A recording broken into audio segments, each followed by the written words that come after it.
Mootummaan naannoo Oromiyaa tajaajila karaa guutuu ta'een uummata isaaf kennuu fi hojjechaa jira jedhan Pirezidaantii Taanaan Mootummaa Naannoo Oromiyaa Obbo Awwaluu Abdii. Hospitaalli hunda galeessa addaa Yuunivarsiitii Salaalee hojii ijaarsa keessoo babal'isuu, meeshaalee yaalaa ammayyaa guutuu fi dijitaalessuu birrii biiliyoona 1.8 hojjetamaa ture eebbisiise. Hospitaalli Yuunivarsiitichaa piroojeektoota babal'ina ijaarsaa kutaalee yaalaa, meeshaalee yaalaa garaagaraa fi giddugala baqaqsanii yaaluu ammayyaa hojjisiisaa ture. Bakka Pirezidaantii Taanaan Mootummaa naannoo Oromiyaa dabalatee hooggantoonni olaanoo abbootii gadaa fi hirmaattonni sagantichaa argamanitti eebbifamee jira. Pirezidaantii Taanaan Mootummaa naannoo Oromiyaa Obbo Awwaluu Abdii sagantaa eebbichaa irratti argamuun haasaa taasisaniin mootummaan naannoo Oromiyaa tajaajila karaa guutuu ta'een uummata isaaf kennuu fi hojjechaa jira jedhanii dhaloonni gootummaa Taaddasaa Birruu dhaalanii hojii fakkeenyummaa qabu Salaaleetti hojjetaniiru jedhan.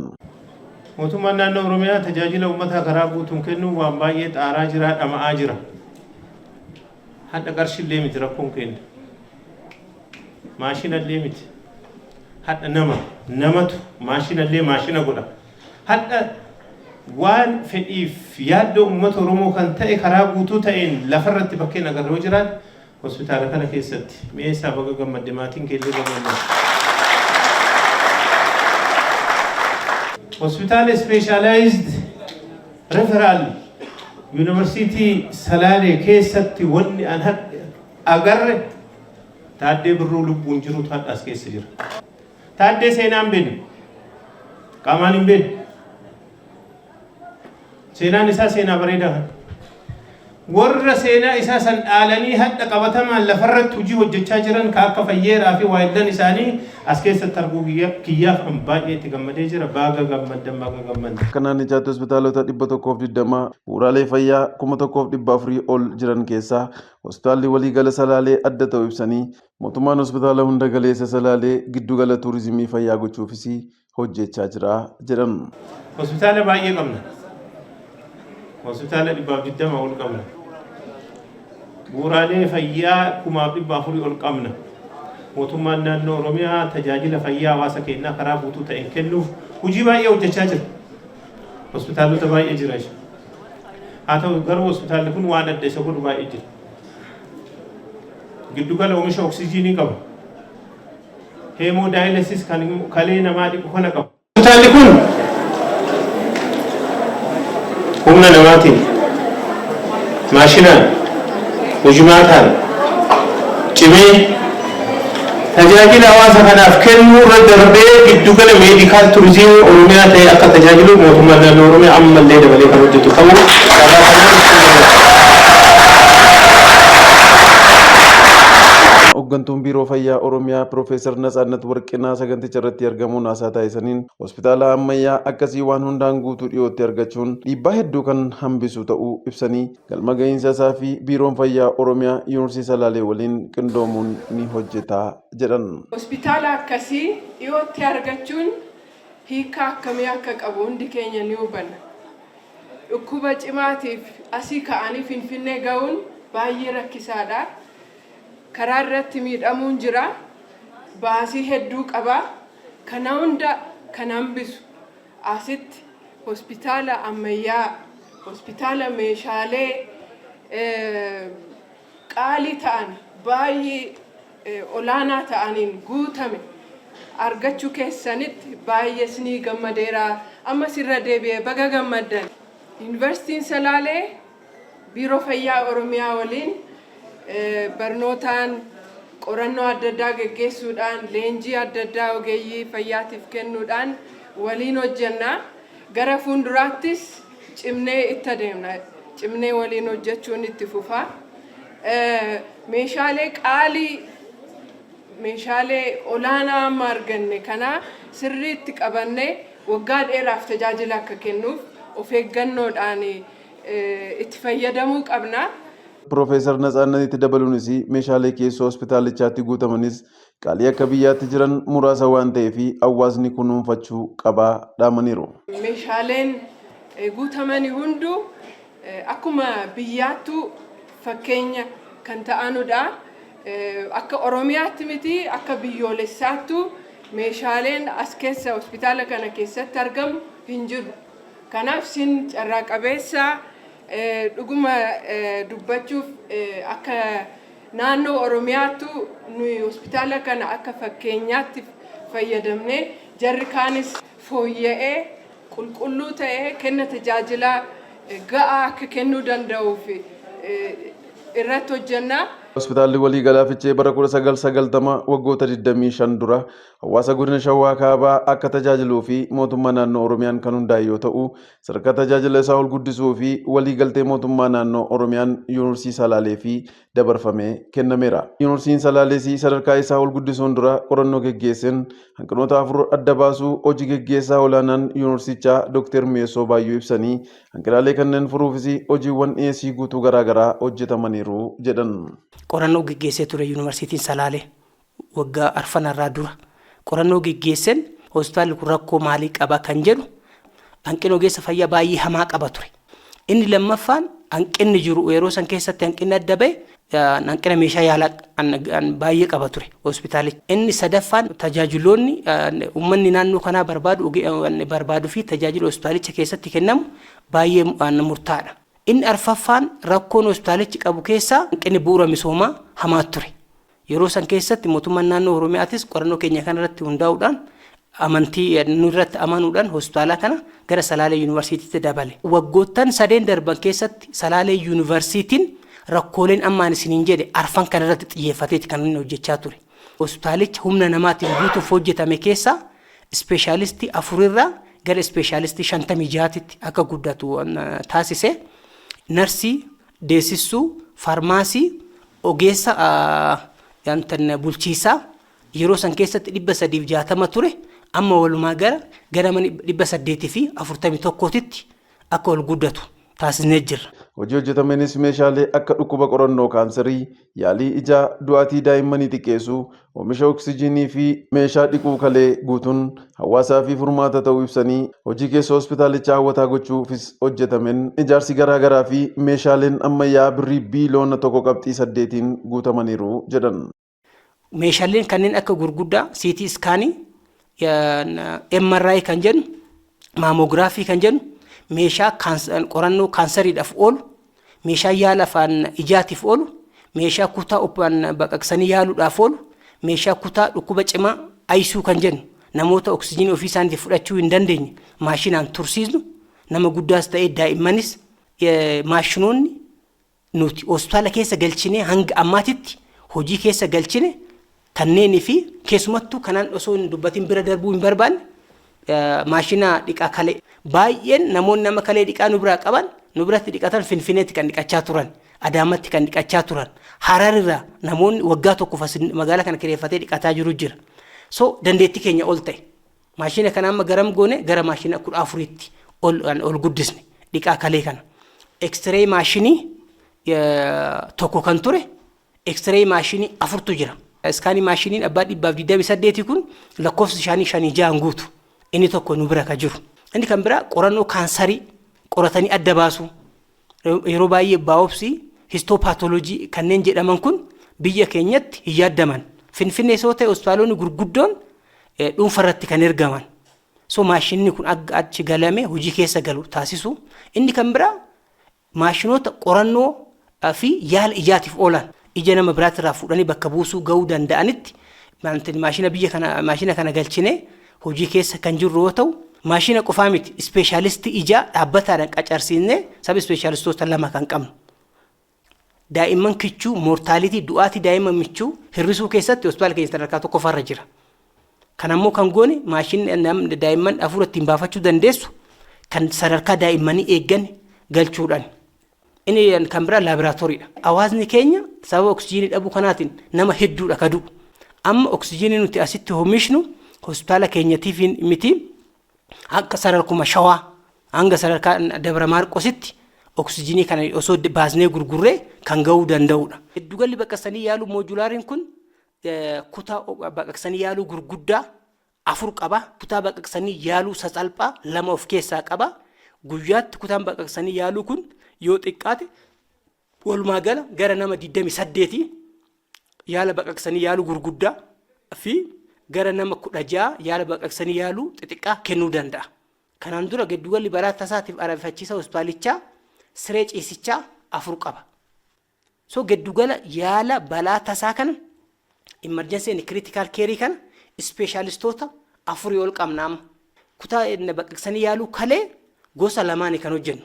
Yaala kana gochuu asitti jalqabsiisuu keenyaaf hawaasni furmaata guddaa kan itti argatan. Sadarkaa ammaa kanatti yoo argitan giddugala oksijiinii dabalatee baay'een isaa infraastiraakchariin bu'uurri misoomaa bifa haaraatiin magariisa gochuu irratti hospitaalicha bareechuu irratti hojii gurguddaan kan ijaarame gamoo bulchiisaa. Biiroo Fayyaa Oromiyaa bilookii 6 ol mana san keessatti hojjetee jira.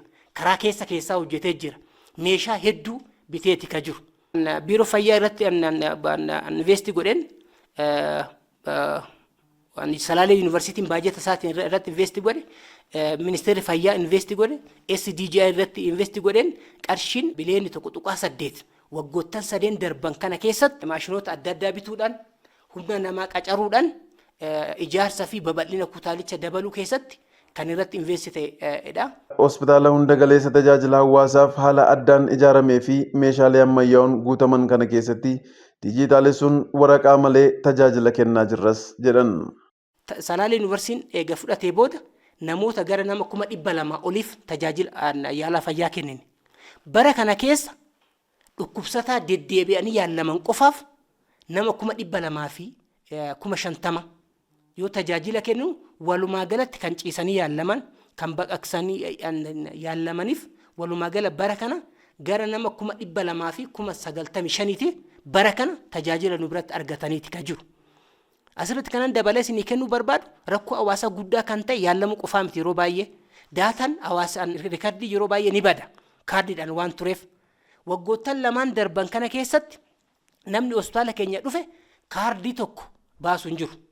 Akkuma ATM'tti kennamaa fi lakkoofsa qofa kennamaa fi elektiroomedikaal riikardiidha paper free hospitaalota paper free dhibbatti raggaasisan keessa hospitaalli keenya tokkodha. Elektiroomedikaal riikardiidhaan onlaayiniidhaan kan ergamu namni tokko laaboraatooriidhaaf waraqaa biraa inshuraansiidhaaf waraqaa biraa baasu hin jiru. So paper free hospitaala gochuu irratti hospitaala sadarkaa akka biyyaatti illee rikoomendii ta'u inni kan biraa mooraa san keessatti yoo argitan ta'e tajaajilli kennamu hunduu kaameraa sarvaalensii jala jira. Kunimmoo maaliif fayyada hospitaala keessatti hanni qoricha hamaadha hin beekama. Hospitaalota baay'ee keessatti namoonni baadiyyaarra dhufa waan ta'eef namni saamama. Hattoonni as galuudhaan moobaayilii irraa fudhama qarshii irraa fudhama. Amma waan akkasii godhamuu hin danda'u.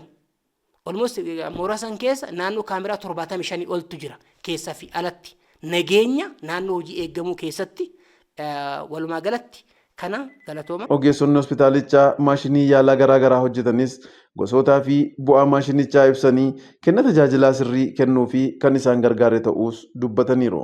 Iskiriin irratti displeetaa moonitarii yookaan iskiriinidha kun immoo kaameraa soorsidha. Isiin kun laayit soors because keessi intinii sirriitti mul'achuu waan qabu high frequency laayitii sirriitti qaama keessa seenee intinii irratti konneekti ta'a kuni teleeskooppii irratti teleeskooppii innaa sirriitti akka viizuwaalaayiz godhu intarnaal orgaanii sana viizuwaalaayiz godhaati pirosiijarii hojjennu sana akka sirriitti mul'isuuf kan nu gargaarudha jechuudha. Ogeessa anesteetistiidha. Meeshaan asitti ilaallu kuni hojii anesteeziyaa kan itti raawwannudha jechuudha. Inni baddaa kuni moonitariingiidha. Dhukkubsataan tokko opereeshinii yeroo itti hojjetamaa jiru haalli inni keessa jiru opereeshinii yeroo hojjetamu sana kanaan hordofnaa jechuudha. Of keessaa kan qabu dhaannaa labbeedha. Dhiibbaa dhiigaa haala oksijiinii qaama isaa keessa jiru kan itti beeknudha. Dabalata immoo tempireecharii isaa amma ho'inni dhukkubsataa isaanii hammami opereeshiniin osoo hojjetamaa jiru kan jedhu san fi kan kana fakkaatan kan itti hordofnudha. Maashiniin kun ergaas galee tajaajila ogummaa fayyaatiin wal qabatee tajaajila olaanaaf kennamaa jira. Innaa maashiniin kun sibiilaatiin duraan jechuudha. Sababa maashinii kanaatiin dhukkubsattoonni riifarii ta'aa turan. Haa ta'u malee amma erga maashiniin kun erga tajaajila kana jalqabne tajaajilli kennamu tokkoffaa olaanaadha jechuudha. Akkasumas keessoon hospitaalichaa haala mijataa qabaachuun ogeessota kan boqochiise ta'us dubbataniiru. Haalli waliigalaa kutaa emerjensii kana keessatti jiru filoon inni ittiin ta'uu qabu peeshantiin tokko garamitti deema jedhu waliigala kan dura ture baay'ee rakkisaa ture. Haala amma jiruun immoo iyyuu akka agartan kana tokko bal'inni kutaasaa baay'inni siree as keessa jiru tajaajila kennuudhaaf hojjetaan as keessatti itti gammadaa ta'e environmentiin isaa jiru baay'ee fooyya'aadha. Meeshaawwan barbaachisoo ta'an immoo iyyuu akka wandira siif kaasaa jiru kutaa piroozijarii ECG altiraasaawundii beesaayidiitti ittiin hojjechuu dandeenya. Meeshaaleen piroozijaroota garaagaraa ittiin hojjechuu dandeenyuu fi dhukkubsataan baay'ee cimee ta'ee dhukkubsatee dhufe tokko hordofii ittiin gochuudhaaf moonitariin waan akkasii kan jedhamu ICU'n emerjensii sadarkaa emerjensiitti irree faankishinaalee ta'e sadarkaa ammaa kanatti faankishinaalee ta'e yookiin hojii irra akkaataa ittiin jirudha. Jiraattonni godinichaa tokko tokkos barootan darban hanqina meeshaalee yaalaa ijaarsaa fi ogeessa gahaa dhabuun rakkoowwan garaagaraaf saaxilamaa turuu himanii ijaarsii fi dhiyeessiin meeshaalee fi humna namaa guutameen rakkoo hawaasa dinagdeen keenyaa furameera jedhan. Hospitaalli fiichee duraan haala kanaan miti kan jiru maaliif waan beeknuuf dhukkubsataan illee hoo dhufee siree gahaan hin jiru.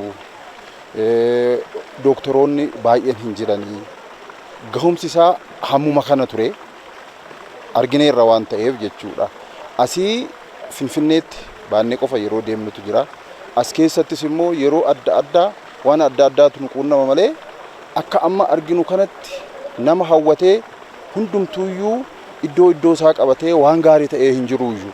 Anumti mataa kiyyaan firriin dhufa bakka adda addaatiin dhufa asittiin agarraa oggaa didame deessullee haa taatu dhukkubsataa biraallee haa ta'u Finfinneetti fuunee deemna.